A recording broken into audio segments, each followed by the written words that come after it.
Ganun nga lang talaga yung sinasabi niya. Balik ka lang kay God. Nagsasalita naman siya sa loob mo, di ba? Nandun siya. Okay lang lahat. Hindi ka makakaramdam ng mga inggit mo dyan, kalungkutan mo dyan.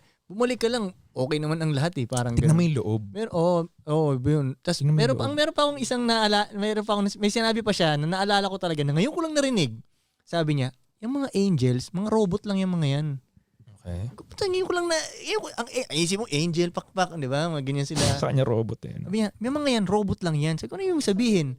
Robot, kasi pag sinabi ni God na gawin mo to, gagawin lang ng angel yun. Walang free will ang angel.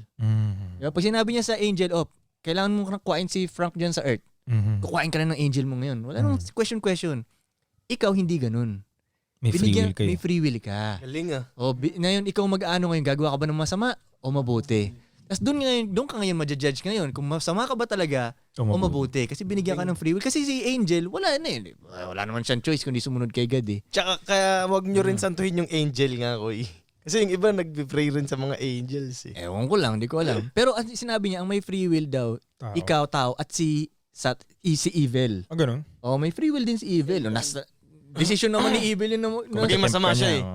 Maging masama siya or sumunod siya o hindi. May free will din yun siya. Gets mo. So, yun, ang galing ng mga namin. Ang dami pa yan. Lalim ng usapan namin eh. Putang inang yan, nakakabitin eh. Kaso,